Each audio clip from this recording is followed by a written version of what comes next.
100 കോടി രൂപ കാറിന് മാറ്റിവെച്ച ഒരു ബജറ്റാണ് ഇവിടെ അവതരിപ്പിച്ചിട്ടുള്ളത്. ഒരുപാട് ബജറ്റുകൾ നമ്മൾ കണ്ടിട്ടുണ്ട്. പക്ഷെ കാറ് വാങ്ങിക്കുക എന്നത് ബജറ്റ് പ്രഖ്യാപിക്കേണ്ട ഒരു കാര്യമല്ല. അതൊരു സാധാരണ വിഷയമാണ്. ബജറ്റ് പ്രസംഗത്തിൽ 100 കോടി ഉറുപ്പിക മാറ്റിവെച്ച ഈ ഗവൺമെന്റിന് 1000 രൂപ കൊടുക്കാൻ ഒരു വർഷം ആശമാർക്ക് കൊടുക്കാൻ എത്ര കോടി രൂപ വേണം? 2,70,00,000 രൂപ, അല്ലെങ്കിൽ 30 കോടി രൂപ മതി. ഒരു മാസം 2,70,00,000 രൂപ മതി അല്ലേ? അപ്പൊ 30 കോടി രൂപയുണ്ടെങ്കിൽ 1000 രൂപ കൊടുക്കണം. 3000 രൂപ കൊടുക്കണമെങ്കിൽ 100 കോടി പോലും ആവശ്യമില്ല ഒരു വർഷം. അപ്പൊ 100 കോടി രൂപ എന്നത് നിസ്സാരമായി കാറിന് മാറ്റിവെച്ച ഗവൺമെന്റിന് 1000 കോടി വർദ്ധിപ്പിച്ചു എന്ന് പറയാനുള്ള നട്ടല്ലില്ലാത്ത ഒരു ഗവൺമെന്റ് ആണ്, ഈ മുഖ്യമന്ത്രിയാണ് പിണറായി വിജയൻ എന്ന് ഈ സന്ദർഭത്തിൽ പറയാൻ ഞാൻ ആഗ്രഹിക്കുകയാണ്. ഇവിടെ ഇന്ന് താരം പ്രസംഗിക്കുന്ന സമയത്ത് ആദ്യം AITUCയുടെ പ്രകടനം പോയി, പിന്നെ CITUവിന്റെ പ്രകടനം പോയി.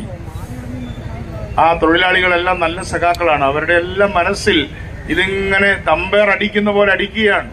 ഞാൻ ഈയിടെ ഒരു ഓട്ടോറിക്ഷയിൽ പോയപ്പോൾ ഒരു ഓട്ടോറിക്ഷ തൊഴിലാളി എന്നോട് പറഞ്ഞു, എന്നെ അദ്ദേഹത്തിന്റെ ഒന്നും പരിചയമില്ല, ചിലപ്പോൾ പരിചയം ഉണ്ടാവാം. അദ്ദേഹം പറഞ്ഞു, സാറേ ഞാൻ 1000 സമരം ഈ സെക്രട്ടേറിയറ്റിന്റെ മുമ്പിൽ കണ്ടിട്ടുണ്ട്, പക്ഷെ അദ്ദേഹം ഉപയോഗിച്ച വാക്ക് ഇതാണ്, ഇത്രയും സത്യമുള്ള ഒരു സമരം ഞാൻ കണ്ടിട്ടില്ല. സത്യം എന്നൊരു വാക്കൊന്നും നമ്മൾ സമരത്തിൽ പറയുന്നൊരു വാക്കല്ല. ഒരു ഓട്ടോറിക്ഷ തൊഴിലാളി പറഞ്ഞ വാക്കാണ്, ഇത്രയും സത്യമുള്ളൊരു സമരം ഞാൻ കണ്ടിട്ടില്ല. സാറിന്റെ അഭിപ്രായം എന്താ? ഞാൻ പറഞ്ഞു, ഞാനും ആ സമരത്തിന്റെ കൂടെ. ആണോ? വളരെ നല്ല കാര്യം. അതുമുതൽ ഏറ്റവും വലിയ ധനവാന്മാരും ബിസിനസ്സുകാരും വരെ ആരെങ്കിലും നമ്മൾ കണ്ടു കഴിഞ്ഞാൽ ആശാസമരം എന്തായി? ഈ സമരം നിങ്ങളുടെ ജീവിത സമരമാണ്, ആശാപ്രവർത്തകരുടെ ആശാസമരമാണെങ്കിലും കേരളത്തിന്റെ സമര ചരിത്രത്തിന് പുത്തൻ ആശ നൽകുന്ന ഒരു സമരമാണ് ഈ ആശാ വർക്കേഴ്സിന്റെ സമരം. താരം പറഞ്ഞു കഴിഞ്ഞു. അതിൽ നിർമ്മാണ തൊഴിലാളികൾ 15 മാസമായി അവരുടെ കുടിശ്ശിക കിട്ടി, അവരുടെ പെൻഷൻ കിട്ടിയിട്ട് 10 മാസമായി കർഷക തൊഴിലാളിയുടെ പെൻഷൻ കിട്ടിയിട്ട്, തയ്യൽ തൊഴിലാളിക്ക് 4 മാസമായി. സാധാരണ പറഞ്ഞ പോലെ ഞാൻ ഇവിടെ ആദ്യം വരുന്ന ദിവസത്തിൽ ആ ദിവസം അവർക്ക് 3 മാസമായിട്ട് ശമ്പളം കിട്ടിയിട്ടില്ല ഈ ആശമാർക്ക്. അതാണ് ഈ പ്രശ്നം കാളിക്കത്തിച്ചത്.